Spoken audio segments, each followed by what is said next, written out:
Thanks everybody for showing up. This is one of the last panels here for the LA Blockchain Summit. My name is Mike Johns. This is Tech with Soul. With us, we got an all-star panel. I think we got some real rock stars that were curated. I want to start off giving an introduction, let everybody speak their names. First up to the mic, we got brother Vincent Berry, 6-time Grammy nominated producer in the building. Thank you. First of all, thank you, Mike, for this opportunity. My name is Vincent Berry. As my brother said, I am a 6-time Grammy nominated songwriter, 1-time Grammy award-winning producer with Beyonce and Lemonade. I produced a song on Lemonade called Sandcastles, which literally changed my life. And from that platform, I started to understand and dive into technology. So from about 2018 until now, just going to blockchain conferences, started at the Chain Exchange at Mandalay Bay in Vegas. And from there to Dubai, to China, to India, just trying to find all the possible ideas and thinkers, right? People that's on the front line of ideating about how we can free ourselves from a system that is not built around the sustainability for creators. Especially when you create the culture that you create. As my big brother just mentioned earlier, hip hop runs the world, it's clear. And we don't actually monetize from the assets we create, whether it's financial or intellectual property or the cultural capital that we generate by being able to draw crowds and bring people together. And so blockchain came and really just, man, showed me the future and showed me the opportunities in Metaverse. And so I'm here to just share some of the things that we've You're gonna drop some jewels in a minute. Without a I'm question. gonna drop some jewels. Next up to the mic, we got the legendary music mogul, Steve Lobel, in the building.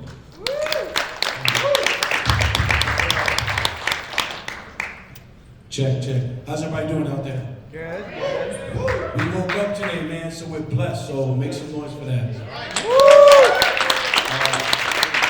Mike, thanks for having me. Sitting next to a legend right here, man, in the music business, and just met these two gentlemen. But I'll give you a little backstory real quick who I am, man. I started carrying Adidas bags, man, for Run DMC and Jam Master Jay, rest in peace. And I never knew what I would want to do in life, right? I used to rake leaves, shovel snow, deliver newspapers, bus tables, wait tables, and an opportunity came to me, right? And when opportunities knock, you take advantage of them in a good way, right? I'm sure there's going to be a lot of opportunities here today. And I've had a long career in music, over 35 years. I'm about to be 57 on Thanksgiving. I know I look young, thank you. I've worked with everybody to the late great Eazy-E, Fat Joe, Big Pun, rest in peace, M.O.P., the Beatnuts, 3-6 Mafia, Bone Thugs and Harmony, Scott Storch, the late great Nipsey Hussle, Sean Kingston, the Soulja Boy. The list goes on. I've dealt with everybody you could imagine in hip hop in some shape or form. I recently got in the cannabis business with my brother Burner with Cookies. Over 5 years ago, we owned a bunch of dispensaries. We opened up the first ever hip hop museum, recording studio, dispensary, Grow, in Van Nuys. We're opening up in Puerto Rico with the Zuna. And opened a treatment center for drug addiction and alcohol addiction with Scott Storch in Studio City. And just been blessed, man. And all facets of life, all facets of business, diversified into a lot of things. So I'm looking forward to this panel. Thank you for having me. Right on. I appreciate it. Thank you. Big time. Next up, we have Nathan. Roland Lifestyle. Yeah, man. Thanks for having me, Mike. Thanks to LA Blockchain. Thanks for everybody being here. Background on me, I dance between hip hop, music, technology. Growing up, my best friend growing up was a guy named John B. So he was signed to Tracy Edmonds and Babyface way back in the day. So I was writing and rapping on albums that went double platinum. Had a record deal, then I moved over and started doing tech. I went to a master's at Pepperdine, then I moved up to Silicon Valley and I started building tech companies. Built a social data company that let me travel to Dubai and over to Singapore. I licensed it out to Cisco. I was bored of that because I wanted to be in music, so I came back, I built a music app. I had an idea for a blockchain company that got venture funded. Then recently I acquired the license to Roland. And so Roland is a 50-year-old digital music equipment company that created something called the 808 drum machine that's probably been used on more records than any other drum machine in the world. So I've just been working on that. I started their lifestyle division as a separate organization, and then I moved them into Web3 with some 808 digital collectibles that we recently launched. So I just have a wide background from music to tech to just being an entrepreneur that believes in himself and believes that I can pull anything off that I really want to. Don't give up. Well, I appreciate it. Next up, we got a good brother. You saw him in the Netflix special, Genius featuring Kanye West, my man, my brother, Greg Olskool Ice-Gre. How y'all doing? I'm Greg Olskool Ice-Gre. I started in the business. My first real record label job was with a guy by the name of Steve Rifkin at a label called Loud Records. I was responsible in publicity for records such as Mobb Deep, the infamous Alcoholics Coast to Coast. I'm missing some people, but it was a great time. That was Loud 95, we was the strongest independent label in the game at the time under RCA. And I went away to school and created Jackson State University, where Deion Sanders is killing it right now, so shout out to J-State. Went there, and I formed a Midwest Southern, I was the founder of a Midwest Southern group of individuals called the Stew Pot Stowaways, and that crew birthed David Banner, in the group Crooked Letters, who went on to get about 3 record deals, as well as Scrap Dirty, who created Violated DJs with Chris Lighty. So all of those guys, I'm like big brother, mentor, almighty with them. And then I went on, went back home to Chicago, and it was a pretty unknown cat at the time trying to transition from a producer to a rapper. He was telling everybody he was a rapper, and he kind of, when I moved to New York, he put his arm around me and said, man, I'm trying to make everybody, know that I'm trying to do this. And that guy's the artist formerly known as Kanye West, Ye. I got with him, and I was literally the business to help him transition from producer to artist. I have nothing to do with him being a producer. He was great on that on his own, but everything to do with him transitioning into a rapper. And I became the first A&R of good music. Proud to say I was the one to talk Big Sean into recording the song that made him who he is, and just some cool accolades, man. I'm just having fun. Mike Johns keeps me in the mix. He loves my information and background. I'm just here to share. Thank y'all. Appreciate it. Shout out to Steve Rifkin, my friend, man. Yes.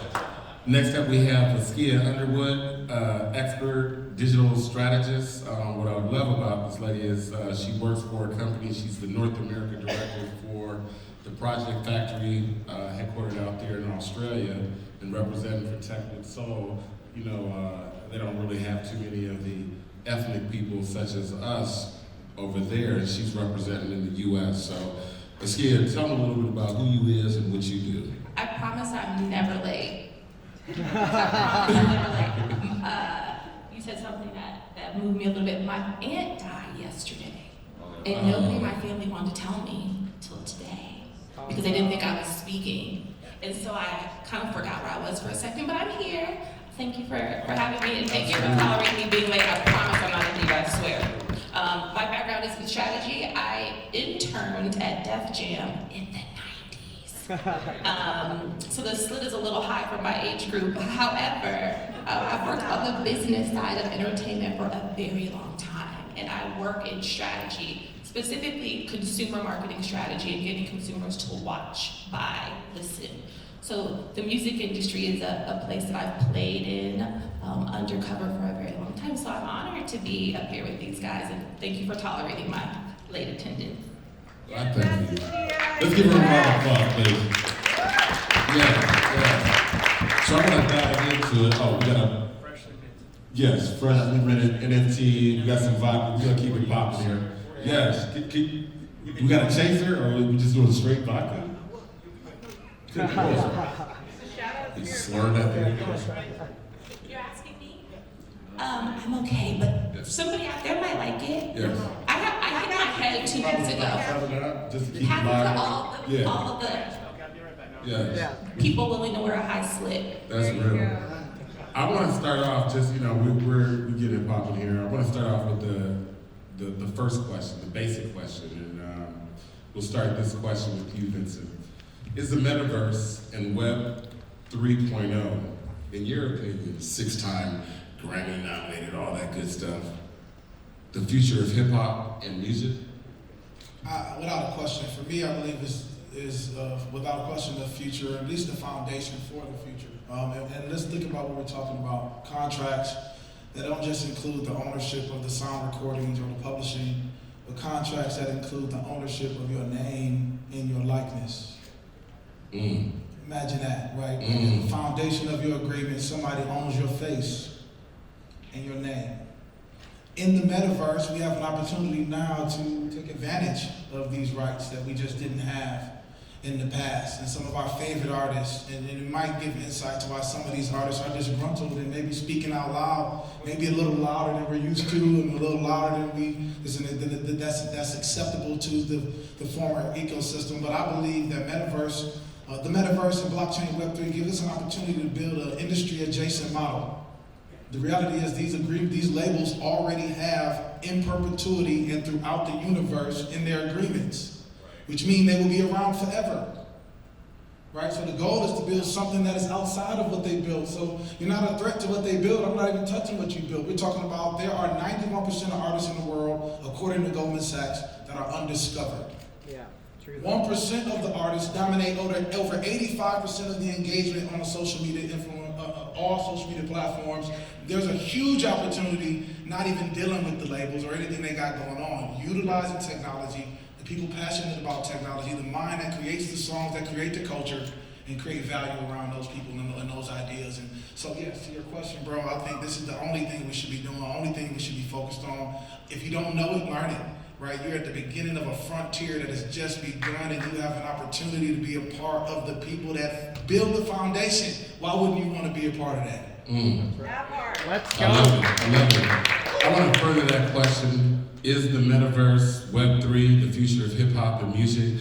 Steve, you've been at the music game for a long time, and you've seen transitions. And so now you're at this new frontier.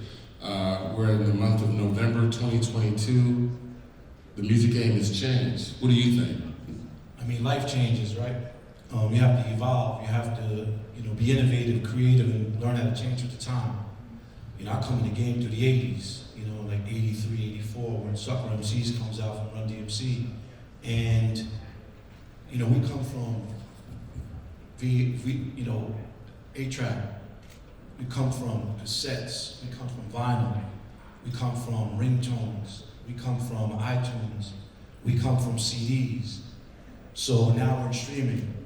And then you're in the metaverse. And you're in, NFTs. So life is about growth and change. And a lot of people want to stay stuck in their ways and be stubborn and not grow. I want to be around the younger generation so I could not be a dinosaur, but be fossil fuel.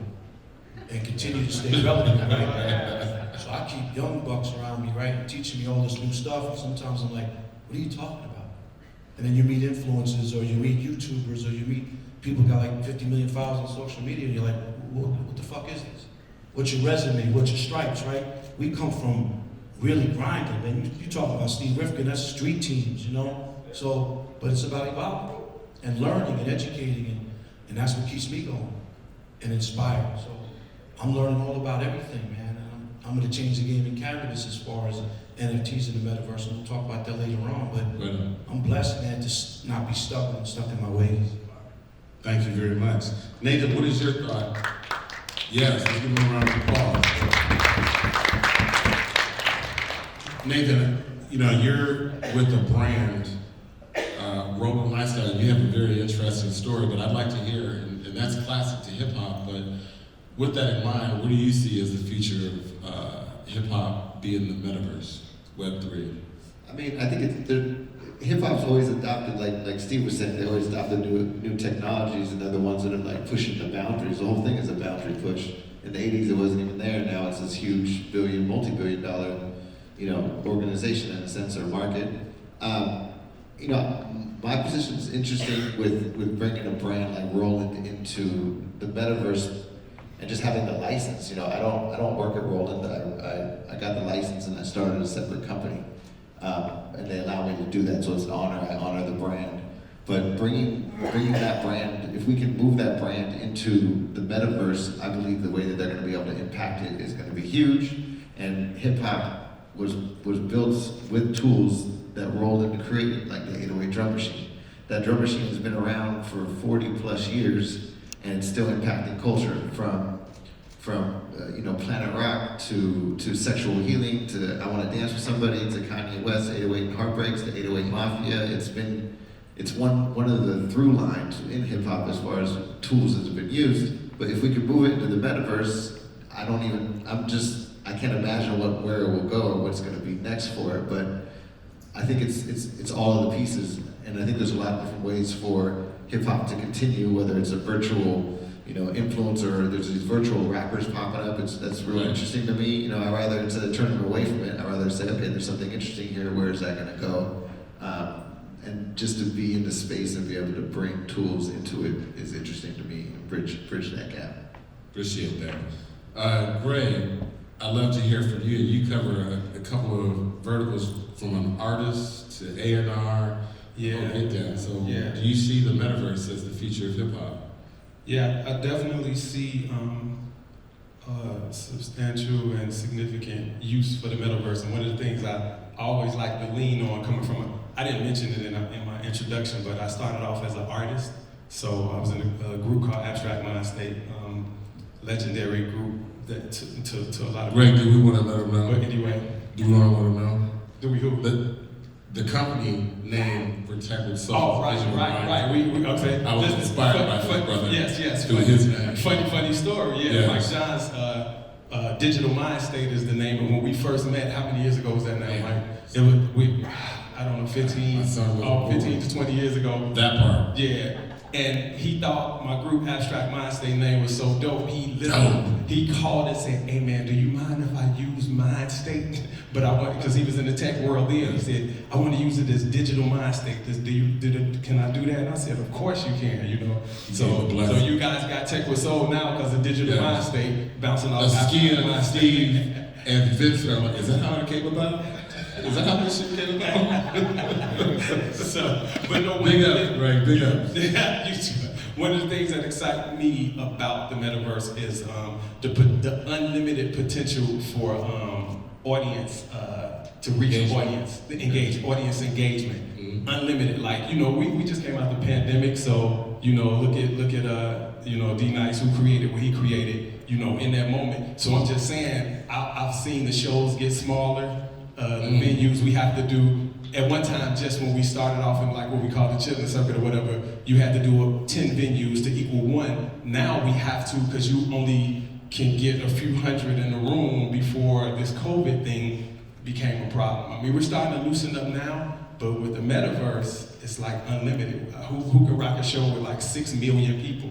That's kind of unrealistic, but realistic in the metaverse. So with that alone, I'm attracted to the potential, you know what I mean? So I love it.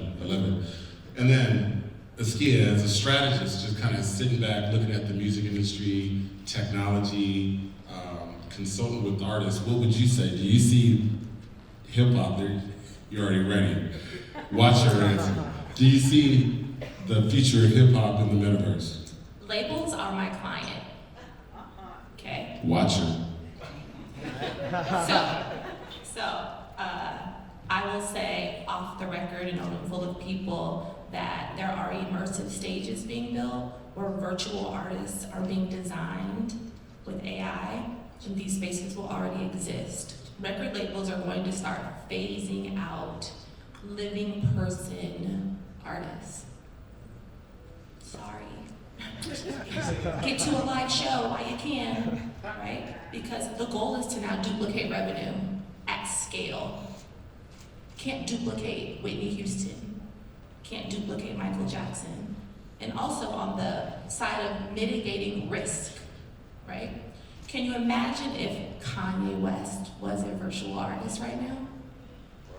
And it was just a glitch. All that's happening was just a glitch in the code. We could just fix it, right? Talk to us. Imagine that, right? Talk to us. Imagine that. Listen. And think about it. conversations we're having. Who can we take 1% of, 1% of, 1% of, 1% of, and manufacture a completely new, dope artist? And use the same marketing platforms to drive affinity. We're talking about scale, right? We're talking about revenue. The music industry is not for fun. It's not Chuck E. Cheese. And even they have a show, right? It is a business, a billion-dollar industry, a business that monetizes human talent. And we now have the technology that duplicates it. So is it the future? Yeah. We're all about, well, y'all all.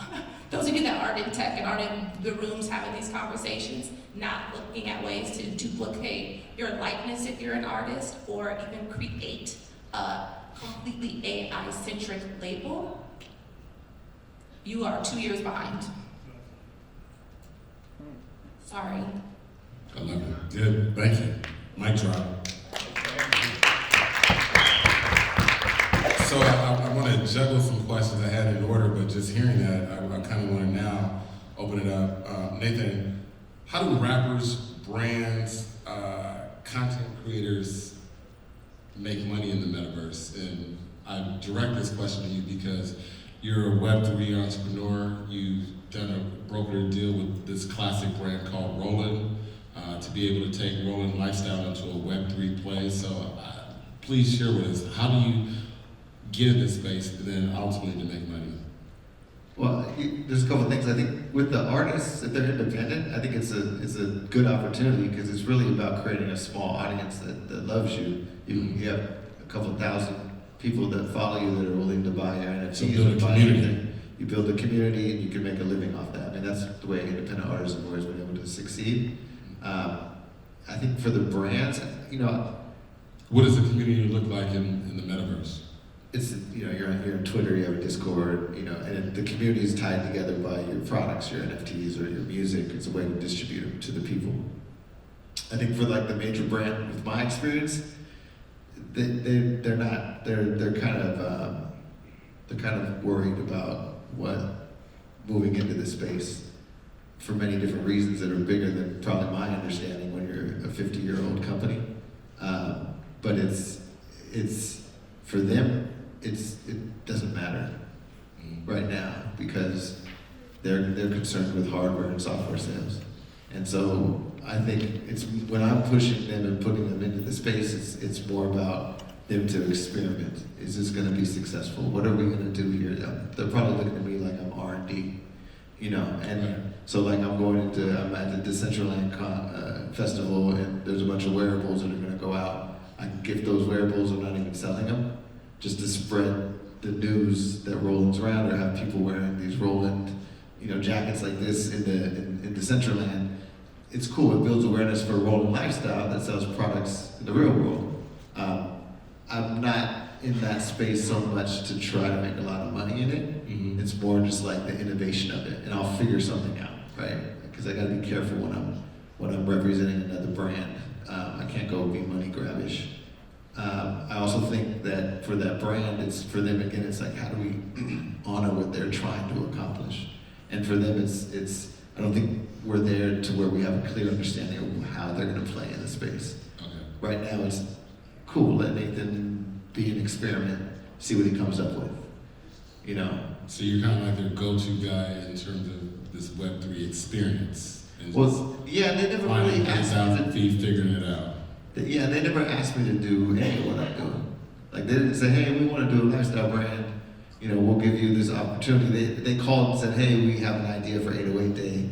Can you help us with some clothing?" And I was like, "Yeah, that's interesting, but I'd rather do something bigger. I'd rather start a whole division or start a way to really teach, the new consumers about the legacy of what Roland's accomplished for culture through a medium which they understand, which is the fashion things.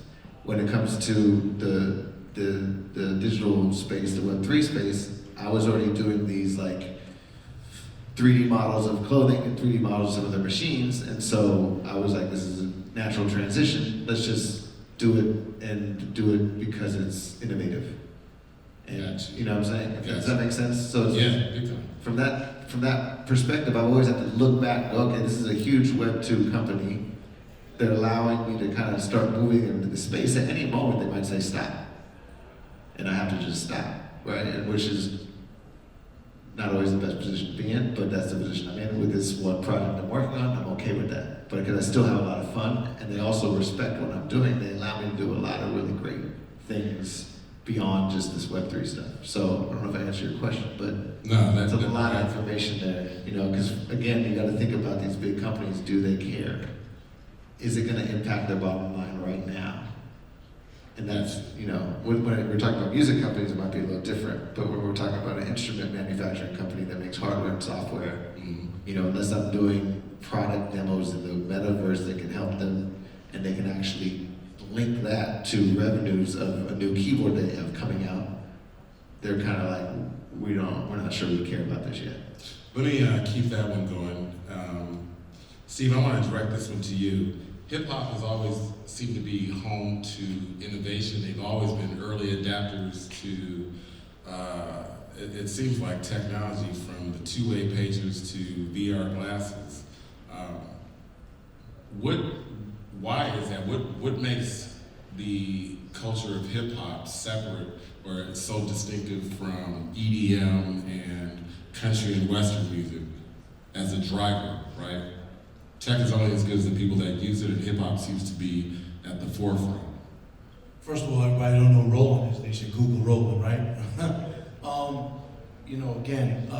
I come from rolls of quarters, payphones, and a beeper. When I used to go on promo tours with Fat Joe in the 90s and Big Pun was his artist, we didn't have GPS on our phone. We had an Atlas, and we stopping at gas stations and trying to find, George's Music Room in Chicago, and Tony Sports in Chicago, and Club Legends in Detroit, and just driving down south because Fat Joe wouldn't fly. So I come from non-social media, non-GPS, non-cell phone. And now for me to experience a cell phone and GPS and Instagram, it's a blessing, right? Because he knows we come from putting up poster boards and giving out cassette samples and t-shirts, right? So it's about innovation, man, changing with the times. When you see the V glasses and you're watching stuff like, what the hell's going on here? But it's just about opening your mind and changing with the times and growing, because to shoot a music video back in the days, we spent $1 million. And it would take 3-4 months just to get it edited. And then the record label wanted to make edits for MTV and BET and VH1. And now people just shoot a video on iPhone and throw it up on YouTube. So it's just changing growth, man. And it's the wild, wild west, so to speak. Right. But, again, I'm just blessed and humbled that I was able to survive all different eras. Now we're living in a world of social media where everybody's a Twitter gangbanger, you know what I'm saying? And the younger generation doesn't respect people like us who paved the wave and learn from our mistakes. I love giving back knowledge from stuff that I've been through and experiences, and that's what it's about, giving back and teaching the younger generation and also learning from the younger generation. Well, see, let me ask you this though.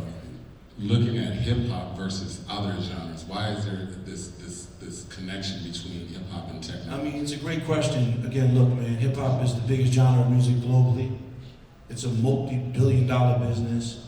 You got, white kids in the suburbs trying to act different and think they're this, but don't know who the Beastie Boys are, third bases. So at the end of the day, Mic drop. Look, country music is very big, you know what I mean? And the national scene right now for pop music and hip hop is big. I come up from scalping tickets from Aerosmith and Led Zeppelin and Judas Priest and Iron Maiden, right? So, I work with Stephen Adler from Guns N' Roses, but hip hop is just the biggest form of music. And it's very different than EDM. Look, when I come in the game, do late great Jam Master Jay carrying crates, and you got an EDM DJ 5 years ago pulling up with a little thing and making $1 million a show in Vegas. Like, I don't respect that. That's just me speaking, right? Again, country music is huge, and those guys can tour till they're 90 years old. Look at hip hop right now, man. we're killing each other, you know what I mean? Right. Over stupidity and nonsense and colors and so on and so forth. So again, I'm blessed to be in the culture of hip hop. I've seen the world numerous amount of times based off hip hop. I've given back to hip hop. I educate about hip hop. I learn every day about hip hop even more. And I'm just blessed, man. I'm alive. Could Go ahead. Piggyback on Steve? Piggybacking off Steve, I feel that hip hop is attracted to this technology, just anything new, because hip hop is, out of all of the genres, it's the newest one, right? So everything about hip hop, or everything that made it what it was about being groundbreaking and new. So when you bring in these new technologies and new ways to do this, that, and the third, that doesn't have anything to do with classical training per se, it's just, it's a learning thing, it's going to be attracted to it, because that's what the foundation of hip hop was. It was something that was built out of the slums, out of the just necessity with a little bit of nothing. And so now, if you can take this technology and push that thing farther than you could ever imagine, of course that genre specifically, I feel, is going to be attracted to the newness of that, because that's all hip hop is about, the next new thing. The next new thing. Well, since you broke my questions, I thought I was having them scripted, but that has changed. Thank you for I adding to that. Right. I want to ask Teamwork.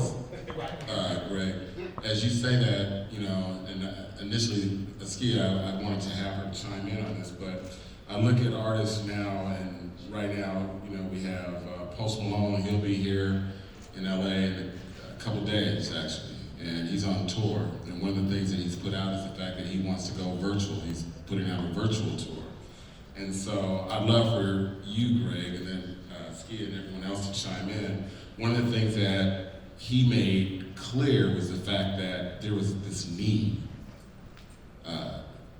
So when you spoke on the newness, it just reminded me of him, which broke the questions that I had on my phone out of sequence to you. But is that really the case? There's a intersection between the newness, creativity, and innovation? Without a doubt, that's why most of us in the hip hop world consider, and just to plan on your words, we consider ourselves creatives now. We don't really say artists, because we do so many different things outside of just being an artist, but it's still creative, and it's associated with tech and all these different things. So we consider ourselves creatives, because let's say the Kendrick Lamar video, which in so many ways, and this is the power of the culture, that really introduced everybody to deepfakes in a broader scale. Right. And then by him doing that, it seemed like, again, Post Malone, that newness that you spoke of. Right. And everything, what do they say, is nothing new under the sun. What Steve and all of the guys like us up here remember is when Michael Jackson made Black or White, and he did the morphing. Faces were changing. Similar concept, just less technology. So we have, more technology now, and again, the newness of that is so attractive to hip hop, because hip hop has always just been attracted to the new thing, whether it's a car, a brand, or a style, or even an artist. We want the new thing. That's what we're always about, the next thing. I want to jump real quick on that. Like, it's funny you say that, because yesterday I was over at Universal, and I didn't know about Dolby Atmos. Yes. And a young gentleman I know, Afro-American from Brooklyn, he's redoing all of Frank Sinatra and Elton John and all the Universal music catalog. And I'm like, wow, right? And then to take it fast forward, the D'Amelios, those big TikTok girls, he did a whole campaign with Charlie D'Amelio with the electric Mustang, and it's gonna be a metaverse. It's crazy, man. So I'm just still learning and educating myself. I'll jump into it. I think the reason that they can always, hip hop artists can always create new things is because when you have music, you're creating music from nothing. So you have to get these machines and make something, and you can finish it and put it out. And in that, you're taking something that was not there, you're bringing it to market.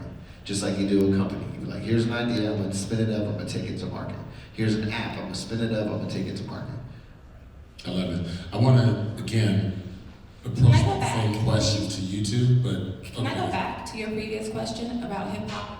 Can I piggyback on your answer, Steve? Is that okay? Of course, ladies first. I mean, everything should be about you first. Ladies, man, I'm a gentleman. Thank you. It's very, very kind of you. Even Steve third and or I. seventh, I'm not sure. I was raised. Steve and our earning rewards program. I was raised different. We should have you in the middle. I was going to say, the reason why people are looking to hip hop to drive this specific technology and innovation is because hip hop is the genre of storytelling, right? You sit and you listen to these people tell you these stories, and you're like, dang. I listen to country and western. What about country and western? It's the same story. Different vibe, Oh, different energy, different frequency. okay. Right? So if you want to tap into somebody's, I don't want to call one a higher or lower vibration for you country music fans, but it's an emotive genre, right? The way the art is shared, the stories that are Good told, point. is the reason why almost all brands look to rhythms that come from the hip hop genre, because people tend to feel them faster. It's really about accelerating adoption. And you go, you know what grew really fast? Hip hop grew really fast. So is this why companies like Microsoft, Google would have your T-Mobile gravitate to hip hop first? Yeah. I just want to just put the record out. Absolutely. Well, also Culture. because hip hop, I'm gonna pretend like I'm 22 for a second, and I'm gonna just say that they're way older than me, just for fun. But to be honest, hip hop is ageless. That part. It's ageless. You're talking about cassettes and 8-tracks. Raise your hand if you have ever even heard of an 8-track. Seen one. Seen one. If you've seen one. Have you ever been in a household that had one? Yeah. Okay. That's like what? 5% of the people in this room? But you know what I'm saying? That's why listening to people who come across all of these various technologies, right? Have stayed in the same game, seen audiences emerge and stayed in hip hop. Why did you go to country? Steve, you love hip hop. Why did you migrate over to country? It's the culture. You know, look, when you say 8-tracks, cassettes, even DAT machines, right? 2-inch reels. If you come to my hip hop museum dispensary open in Van Nuys, you'll be blown away. But, you know, imagine Nipsey when he put up the $100 mixtape and he was alive to do the Metaverse, because your man Tory Lanez just put out an album and sold so many in a minute. But, you know, I love country music, right? I love rock and roll music. I love R&B music. I love jazz. I love, you know, Frank Sinatra and Sammy Davis Jr. and Barbra Streisand and Tony Bennett. But I just love hip hop. Hip hop, it's about connecting with what you feel like as a human, right? In those moments when you need to just literally vibe out. I don't drive down the freeway to Frank Sinatra. I might try it because I believe you. I trust what you're saying. I vibe down the freeway to Rick Ross. I'm mob. We say get on the road. I'm driving.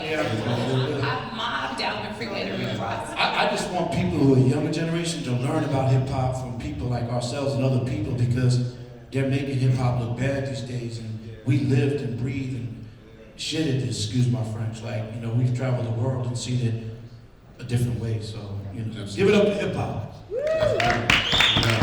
I want to keep the energy going with that same question, just to, you know, really dial in.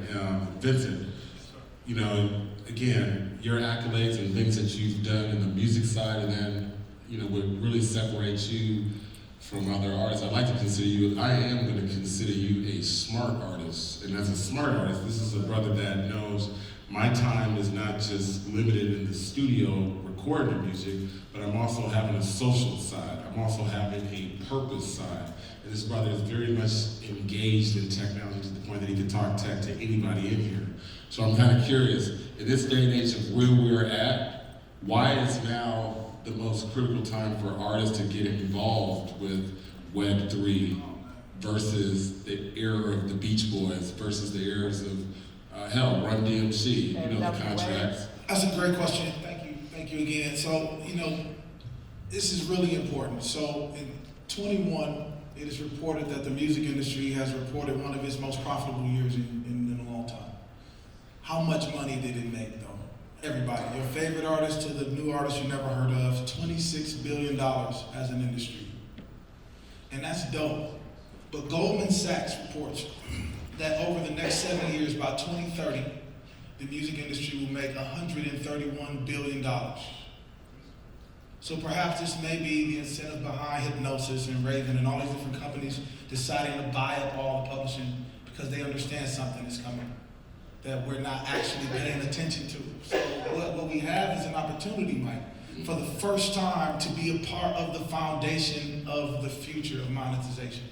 Now you can actually make money every time I need your face. And you don't have to go to this event because you signed to this label. You can actually make them pay you to be a part of their metaverse experience. You can make them pay you to have rolling your clothes and your wearables and on the different avatars. You can create avatars that kind of look like you but don't look like you so your fans can feel like you and perform with you and all kind of creative stuff. I mean, I'm just making that up. Somebody can take that and make some money from that for sure. That's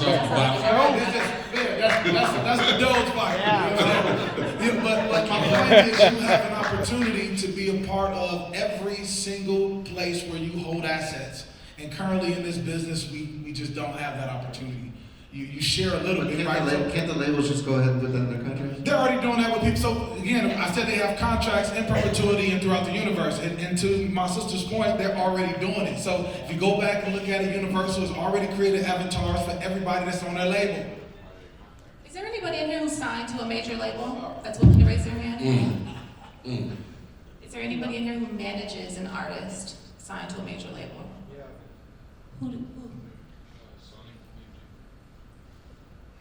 Did your artist get a new contract revision in the last year? He just signed last year. Okay, so it's already in there. Yeah, no doubt. It's on page 3. It's basically them saying, we're going to duplicate you however we see fit globally. We're going to pick up your digital likeness and put you in a K-pop concert that's virtual. Yes, And we'll send you a check if we feel like it. yes. Page 3. We will pick up a virtual likeness and we will play you at a concert in South Africa. And we'll send you a check if we want to. Yeah, you see what she said? You know, I try to tell people this, learn the business you're getting involved with, right? A lot of people don't know the business, right? You know, when you wrote your song and won a Grammy, you know about splits, you know about publishing, you know about royalties, you know about neighboring rights. So learn the business you're getting involved with. A lot of people just want to get in the business and not know the business that they're trying to get in. And the music business is a very cutthroat business. And you need like 3 lawyers to look at the same contract. Without question, and let me just add to that. So he gave you a code, learn the business that you're in. This is what's going to change everything about it, right? To understand what the opportunities are. The metaverse is just a representation of the real world. It's what the computer really is, right? A manifestation of the world we live in. But the metaverse literally is a duplicate, a virtual world. So whatever you can do in this world, you should be able to monetize in that world. So if you don't understand the verticals and how we make money, the music business is really a rights business, and there's only 2 rights. Well, there's more rights than that. Your face and your likeness and your name, right? They come to get that too. But at the foundation, when it comes to music, there's only 2 rights. There's the recorded music right, or the sound recording, and the publishing. These are 2 different rights. It's very important because before streaming, the revenue that was made between those 2 was almost equal. Today, the majority of the revenue is made by the people who own the sound recording. So in that same Goldman Sachs report, sound recording means the label who owns the sound, the recorded music. And according to the law, if you own the equipment that somebody is using when they make your music and they don't pay you for studio time, you own those masters. Robbery. Good God Almighty. I mean, realistically, robbery at the highest level. There is no other IP in the world, I'm gonna say it and drop it. There's no other IP in the world that has 2 rights with 1 idea. Patents, 1 idea, 1 right. Trademark, 1 idea, 1 right. Songs, 1 song, 2 rights. Created with an intention. Today, that manifestation has come fully alive. The publisher makes 1/7 of the money made from streaming. The sound recording makes 6/7 of the money. $5 million, $700,000 go to the publishing, and all the writers included. 4.3 go to the labels, and we're gonna give 3 points to the producer. You know what I'm saying? You got to get into understanding what the business is. And let me help you understand. Out of the $131 billion Goldman Sachs forecast, $80 billion is recorded music, $12 billion is publishing. So you yelling and screaming about publishing, that's not even where the money is at. We have an opportunity to be a part of the foundation, big brother, to step into the ocean where the big money is. And maybe give your fans opportunities to benefit from your publishing a little more than we have opportunities to. Please, if you know an artist, talk to them about rev share and Web3 and how those numbers that he just said will be flipped. Right now. They will be completely inverse if artists get together and do it right. Right now. This is what I say learn about the business and, elevate and be innovative and creative, man, because it's a whole different ballgame from where we come from.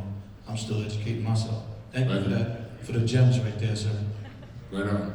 And so, I think the hip-hop, music overall, everything has suffered from, we had to make the great pivot from the pandemic.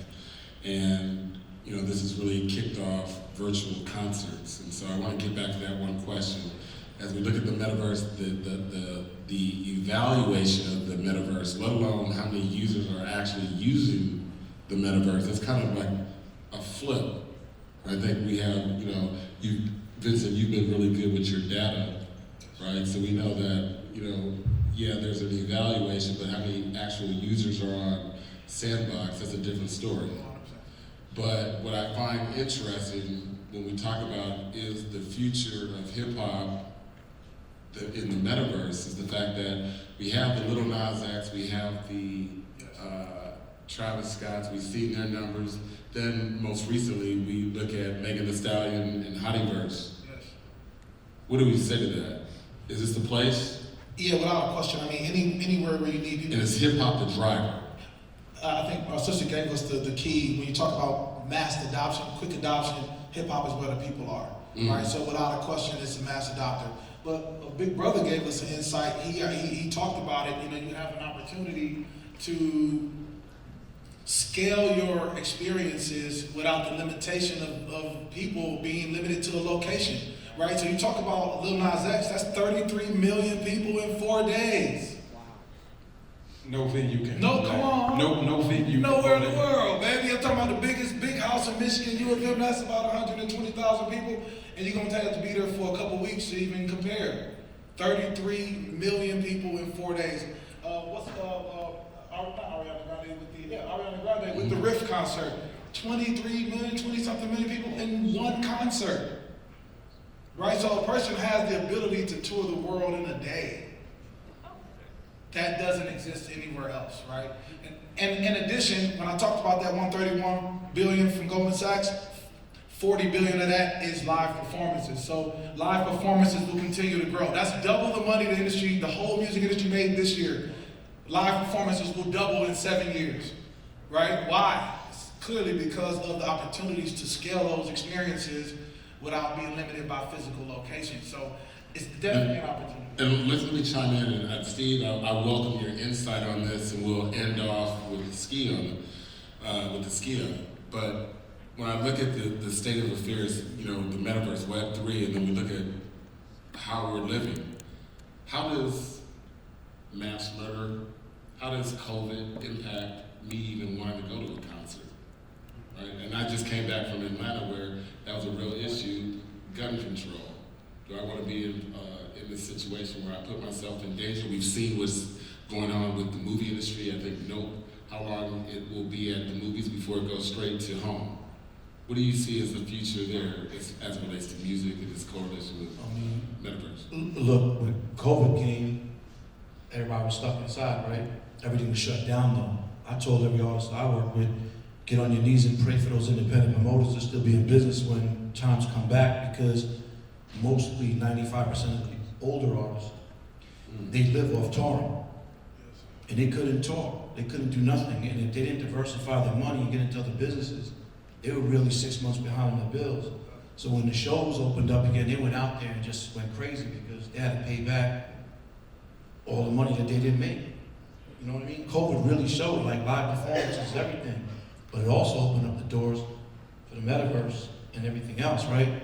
I was blessed during COVID that I'm in essential businesses with cannabis and treatment, that the doors stay open, right? And I diversified and I've invested money in different things, so I made it through that. But I'm scared to go outside these days, man. To a concert or something, getting trampled or deal with a youngster or, get shot or stabbed or beat up. Look at the Versus battle. I had to jump in the middle of that and stop 3 6 Mafia and Bone Thugs from fighting, right? But at the end of the day, like Vincent just said, 23 million people watching Ariana Grande. You don't gotta leave your house. Like, I love sitting on my couch because my whole career, I never got to chill on my couch. I built a nice house, but I'm touring the world with artists and babysitting and late night studios. And I want to touch on this real quick, right? Since we're talking about I think he's a genius. I think everything he did, now he owns all his own IP and he can do whatever he wants to do. And a lot of people ask me like, yo, you're Jewish, when are you gonna speak up on it? Like, the only thing I want them to do is say names, because I might agree with them, because there are a lot of culture vultures in this music business. I'm saying that as a Jewish white man. I just wish he said names. And I love you. Let me say this. Let's clap for that. Yeah. That's culture, that's technical right there. Because that's a bar. And Steve, in that regard, that's been brought to him.